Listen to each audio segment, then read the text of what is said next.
এতগুলো সরকার এসেছে, জাতীয় সংসদে কোরআনের একটি আইনও চালু করে নাই। কখনো বাজেট, কখনো সুদ, কখনো বা নেহায়েত যুক্তি খণ্ডন। আইনি বিষয়ের ব্যাখ্যায় সংসদের সংবিধানের বদলে স্থান পাচ্ছে আল কোরআন। প্রধান বিরোধী দল জামায়াতে ইসলামীর সংসদ সদস্যরা অধিবেশনগুলোতে বক্তব্যে সাজিয়ে আনেন কোরআনের বিভিন্ন আয়াত, সরকারি দলকে ছুড়ে দেন একের পর এক চ্যালেঞ্জ। কোরআনে কারিমে বর্ণিত যে নিয়মটা দেওয়া আছে এই নিয়ম ফলো করার জন্য আহ্বান জানাচ্ছে।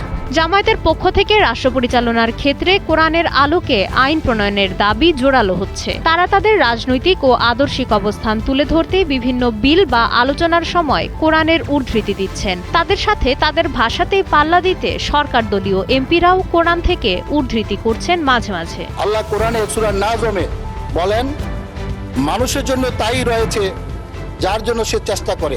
জামায়াতের এই অবস্থান দেশের রাজনৈতিক অঙ্গনে কৌতূহল ও আলোচনার জন্ম দিয়েছে। নানা মহলে প্রশ্ন জাগছে, তবে কি এটি তাদের সেই বহুল কাঙ্ক্ষিত ইসলামী শরিয়া বাস্তবায়নের প্রথম পদক্ষেপ? নবী কোথাও কি বলেছেন আল্লাহর নির্দেশে যে নীতিতে বুট দিলে বেহেশতে যাওয়া যাবে? এই যে শিরকটা করলেন, এটার জন্য কি ওনারা ক্ষমা চাবেন না? এটা কি শিক্ষা নেবেন না মাননীয় স্পিকার? বাংলাদেশের আইন প্রণয়নের সর্বোচ্চ কেন্দ্র জাতীয় সংসদ। ১৯৭২ সালের সংবিধানের ভিত্তিতে দীর্ঘ সময় ধরে রাষ্ট্র পরিচালিত হয়ে আসছে। গণতান্ত্রিক ও সাংবিধানিক রাষ্ট্রে ধর্মীয় বিধানের সাথে প্রচলিত আইন ও সংবিধানের সমন্বয় কিভাবে হবে তা নিয়ে এখন নানামুখী মত তৈরি হচ্ছে।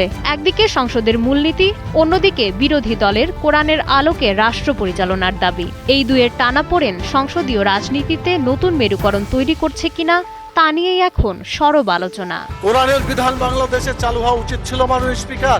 মাইশা মালিহা, সময়ের আলো।